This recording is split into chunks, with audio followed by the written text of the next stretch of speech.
Hello, this is Crystal Meach with Tao of the Heart YouTube channel, and I have a guest that's back. So I'm very excited. Anja Lake is here. She had a previous episode where we talked about thriving marriages, and I think today we're gonna dive a little bit into love languages. So, Yeah, thanks for you having know, me again. I'm super excited. yeah, thanks for coming on. Yeah. Especially on a Monday, we were both talking Yeah. before we got out here, we're like, "Woo, we made it." Yes, we did. It's been quite a few days, but we're here. Yeah. And Valentine's Day is coming up, so that's Yes, exciting. it is exciting, and, yeah, let's just dive right in. Yeah. So, love languages, what can you tell me about love languages? What do you know? So I'm not an expert on love languages. When I think it was kind of big and everybody was kind of talking about it when my husband and I first met. And I can't remember if we either looked it up on our own or during premarital counseling with our pastor. Um, I think it was maybe our pastor that made us look it up, and then we talked a little bit about it.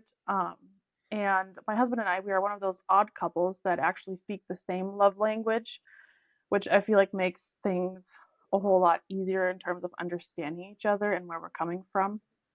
I know it's not the same for a lot of other couples out there, and I can definitely see where that causes some friction and maybe arguments if you do not speak the same language. But just talking about it and knowing why you're speaking different love languages and um, how you like to show your love definitely helps, I feel like. Um, I look at other couples in my world and I can definitely see that some of them have this really down and they know each other's love languages and know how the other person shows love, and then there's those ones that don't really know. And I notice the ones that are not so aware that the other person's just trying to show them that they love them, they're struggling a little bit more with like arguments and that kind of stuff. Do you feel like they can't see the other person loving them? Yes, because I think they're not quite understanding that just because you show love one way doesn't mean that the other person shows love the same way. It could Okay. be very, very different. It doesn't mean that they don't love you. They just have a different way of showing you. And that's okay, because how boring would it be if we all were the same? Right. Exactly. Yeah. So so what is your love language that So, yeah, we are both words of affirmation and physical touch. So we're that gross couple that constantly holds hands when we're out and about. And, when we sit somewhere, my husband usually has his arm around me, that type of stuff. So, yeah, it's very visible to other people too, just because that's how we show we love each other. And I think the words of affirmation, like, we constantly tell each other, I love you, I appreciate you. And I think that one especially um, kind of came from previous relationships we've been in where we did not feel like we were appreciated and we didn't hear that we were appreciated, and we both kind of have that need to hear it from the other person. So I think it's really beneficial that we both do that for each other. Because I feel like that really helps us be more connected and more secure within our relationship. okay. And what are some of the what are the some of the great things about your words of affirmation and touch that you feel really help you? Like, is Yeah. it holding hands? Is it Um, I think the biggest one for us is the words of affirmation, hearing a thank you for making me lunch, thank you for taking care of this, thank you for working so hard. And then just the I love yous or the I appreciate you. Thank you for always, making sure that the fridge is full. Thank you for checking on my car and figure out why it's not running. And it's just those little things that um, I think we notice about each other and make sure we tell each other. so that things don't go unnoticed. I mean, obviously there's bigger things than others, but it's also the small things that don't go unnoticed. And I think that is really, really important. Even if it's boring everyday stuff, but the boring everyday stuff is the norm, and that's the stuff you deal with every single day.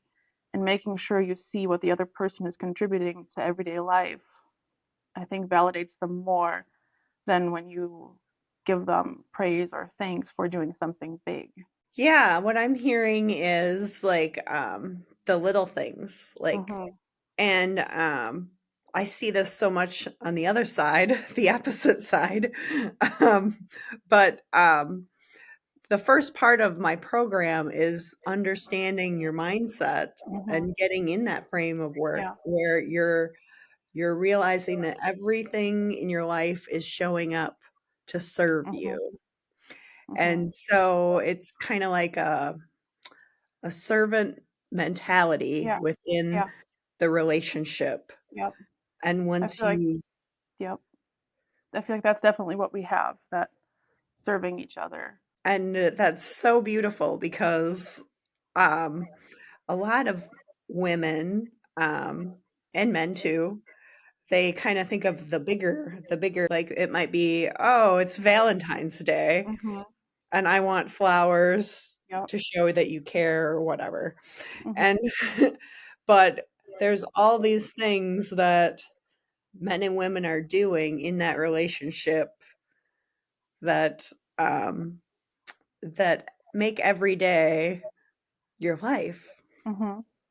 And Exactly. that's what makes it beautiful is all Yeah. the little things. Mhm. And yeah, the big gifts are nice, but I would say if you notice the little gifts, it far outweighs the big gifts. Yeah. I would agree.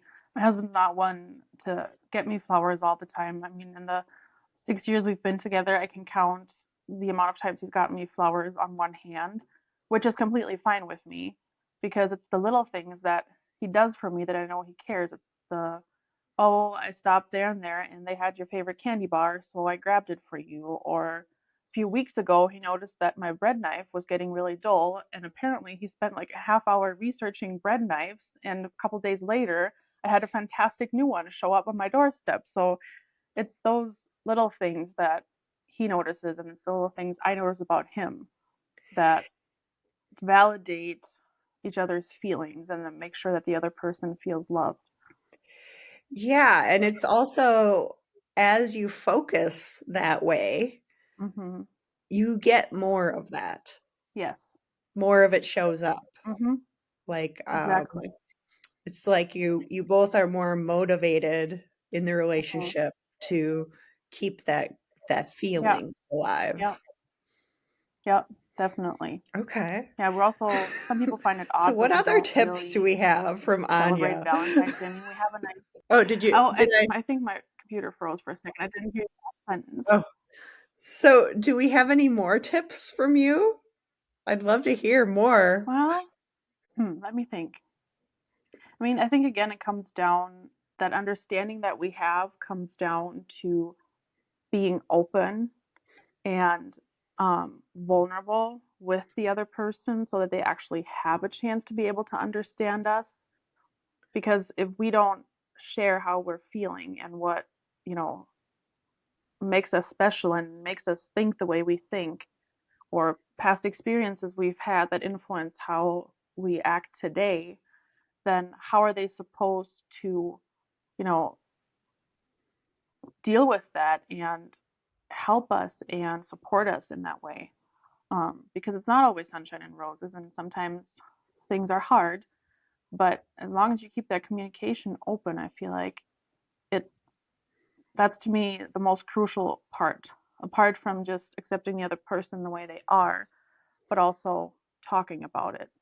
Um, if my husband and I had never talked about past experiences and troubles we've had and things that influenced us, then I don't think our relationship would be the way it is now.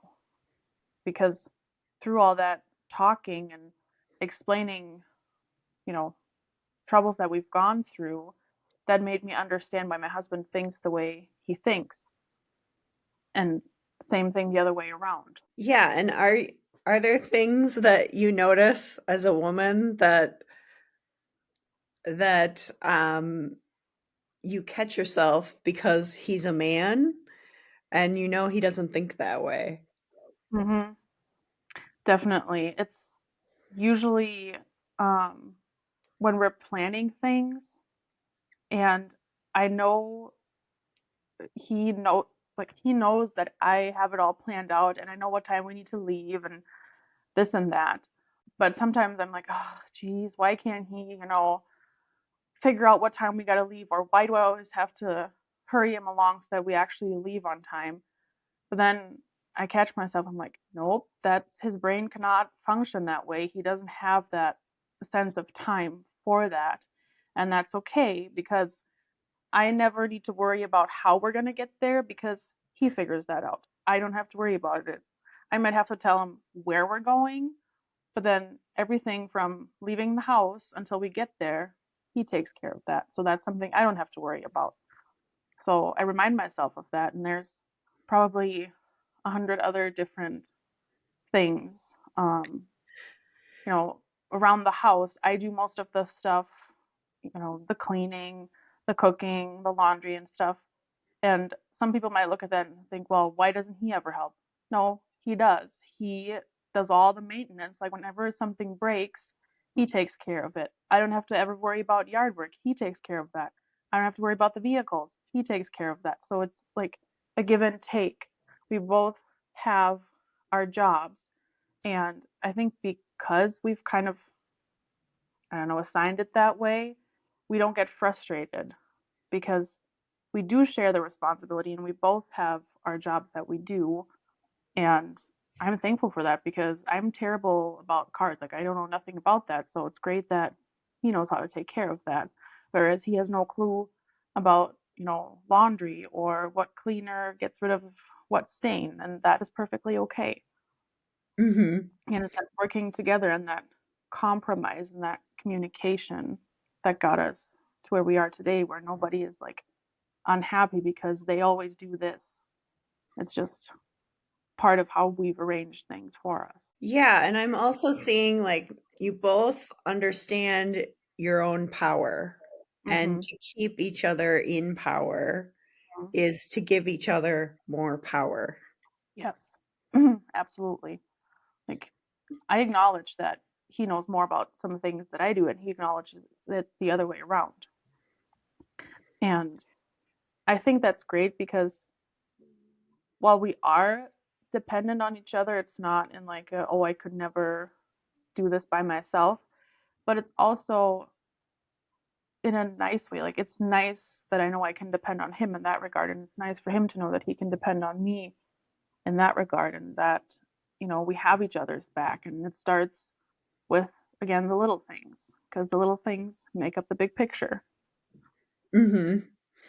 And I think, for like some of the women that are like maybe frustrated in a relationship, um, the first thing is understanding your expectation. Hmm. And first, did you even voice that expectation? Exactly. And then, secondly, can he really meet that expectation? Hmm. And did he consent to it? Yeah. And sometimes it's when you remove that expectation, and that can be a big block. I Yeah, mean, absolutely. Yes. where you're just like, I expected him to do this. Why can't he do this? Mhm. Well, if he doesn't know about it, he's not going to be able to do it. Exactly. And I feel like that's, like, just like you said, that's a lot of women, and that's myself too. And then I have to actively remind myself, well, you never told him about it, or you did not voice what you were expecting of him in that moment. So how is he supposed to know? His brain works different than mine does. And if I don't tell him, it's unfair to be mad at him because he just didn't know. Yeah, and there's also the owning your own feelings, like Mhm. having like a lot of times I hear a lot of blame for the other Yeah. partner. This person isn't doing this, or this person Mhm. is doing this. And then you have to kind of like go back to yourself Yeah. in that moment, because the blame is really about you and your Exactly. feelings. And it's Yeah. all that person is doing is triggering your feelings. Mhm. So you coming back into power is realizing what is behind that feeling. Exactly. And it's okay to talk to your partner about it. Like, if you're frustrated because of something they did, well, tell them and explain to them why you're feeling that way. Because what good does it do if you're just silently mad and then they don't know what's going on and then they get like terrified and probably mad also or annoyed and then it keeps building and building until it explodes and then it's usually worse than if you'd talked it out right at the beginning. Mhm. Even though it's hard to do, it is very hard to do. Yeah, like, I'm just even thinking of, like, this morning. I had a crazy morning this Mhm. morning, like, I was trying to get my daughter to school, and she didn't wanna go to school. I don't know what's up with that, but Yeah. she didn't wanna go to school, and then, I finally get her to school, and then I'm like, "Now I gotta get started with my day," Mhm. and, my partner calls me and he's like, "What's going on? We should meet." And I'm like, "No, I've got enough to do." And he's like, "Wait." And I love it when he does that. He's like, "What is wrong?" Uh-huh. So I just needed to like vent about my morning, like Yep. I am now, I guess, and just let it out. And then I was fine. Like, Mhm. but I also had that fear that I was just going to be like, no, be crabby to him. Yeah. And it was really me that had the problem. So it's really understanding how you affect your relationship. And then Mhm. usually that partner, if you're in that provider type of mentality, they're going to show up to help you. Yeah. Yep. We had something similar the other day too, where my husband came home from work and I was just so excited to talk to another adult after talking to a toddler all day.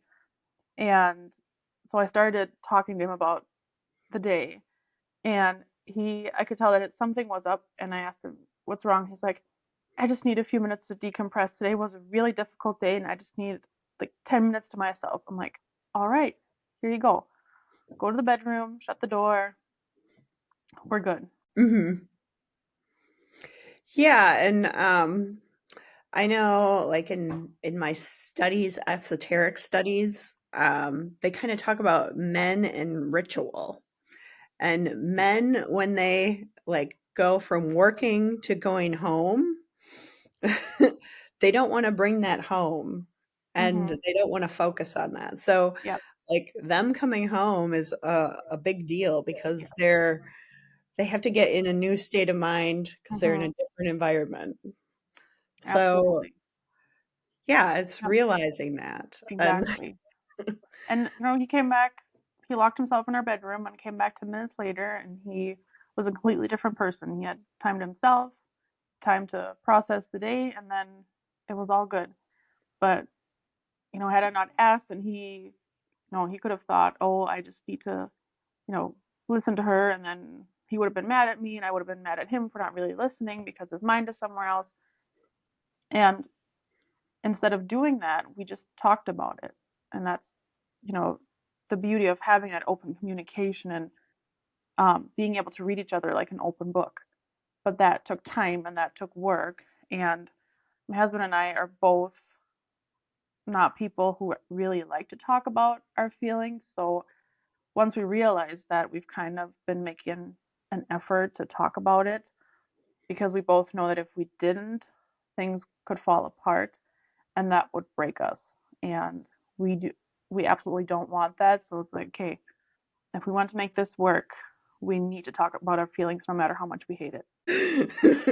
I don't know why in my mind I'm thinking of like the T-shirt with the two siblings that fight, and then They've got the t-shirt on in Uh-huh. order to stop Yep. fighting. My husband actually, I don't know where it went. I think we lost it when we moved, but he actually had a sweater like that. Oh, really? Yeah. I think he got it as a joke around Christmas time some year. I don't know what happened to it, but yeah, it is kind of like that. You're in it together and Yes, just put the t-shirt on. exactly. And I mean, Oh, it's not like we don't fight, but um, I feel like because of our open communication, our fighting is like kept to a minimum amount. Um, because it's not the little things that get us in the moment. Because we know each other, we talk about it, we give each other space, you respect each other. That's probably the most important part mhm. too, is the having respect for each other and the fact that we're so different. Um, have you ever had a fight where it was like the best makeup sex you had in your life? We probably did. It's probably been a few years. I don't remember what we were fighting about, but yes. Well, that's Yeah. good. It's You just, remember the best harder when there's a toddler around, but you make it work. yeah. Well, with the toddler, it's probably hard to find the time. Thankfully, she still naps and goes to bed at a decent time, but yeah, that definitely took some adjusting once we became parents to, you know, not lose ourselves within the thick of parenthood because I mean, you're taking on completely new roles and um yeah, the first few weeks of being parents were interesting. I think everyone says that. Yeah. It was definitely interesting, like, two people that need a lot of sleep, and then all of a sudden they don't get much sleep. Oh, yeah, that And was then rough. you throw the hormones in there and Oh, the I was a mess. I I had a really difficult, C-section, Oh. and, I had 2 scars that were healing, so for the first, like, 2 weeks, I really couldn't do anything by myself. And I was very thankful that he was understanding during that time because otherwise I wouldn't have made it. But yeah, that was definitely rough. Like when we left the hospital on a Saturday and our preferred pharmacy was closed, so we had to go to Walmart to get my medicine. And I told him I cannot walk all the way into the store to the pharmacy. Like I just can't. So he walks in for me and they wouldn't give it to him. So then he had to come back out and get me. And here I am, like angry, waddling. And that was, yeah, it was a doozy the first few weeks until I started feeling better. But it was, I mean, we made it. So, but yeah, Yes. it's also understanding. I just thought of this that we have different parenting styles and that while he doesn't do things the way I do them, it is fine. Like he's not going to break our child. Um, and she needs that. She needs that interaction with him too. So um, that is sometimes a bit of a struggle for me because I spend all day with her, and then when he comes home, obviously she wants to spend time with her dad, and they just interact very differently. And sometimes it's really hard for me to like not say, "Oh, be careful," or "Watch for this," or I'm like, "No, he's got this. He is a responsible adult. He will be fine. She will be fine." Yeah, it's different parenting styles and he'll never be a mom and you'll Mm-mm. never be a dad. And kids need Both. both. Yeah, but she loves him, so he must be doing something right. And I know he is. He's a great dad. I mean, the squeals that he gets when he comes home, that is just precious. So, yeah. Aw, that's so sweet. Yeah. Um, is there anything else regarding love languages that you could maybe think of? You know, sometimes I wonder if there's more than two love languages one person can speak because sometimes, not often, but sometimes I feel like we both also do like gifts, but I don't consider that our main love language. But it is there in the background. So sometimes I'm wondering, can there actually be like three or like two and a half or something like that? Um, I think everyone has all of them. Is it 5? Probably. I think there's 5, I right? think so, yeah. I think everyone has all of them. It's just that the dominant ones Mhm. are Yeah. what show up in the quiz or Mhm. assessment. Yeah. That makes sense. So Yeah. Oh, I feel very lucky that we speak the same love language because it makes things a lot easier, but I feel like as long as you communicate, it is perfectly fine to have different love languages as long as you're aware of that and are aware that it can cause friction if you don't talk about it and if you don't acknowledge that. But, there's so many great couples around my husband and I, and they speak different love languages. So everybody can make it work. You just need to try and communicate and talk.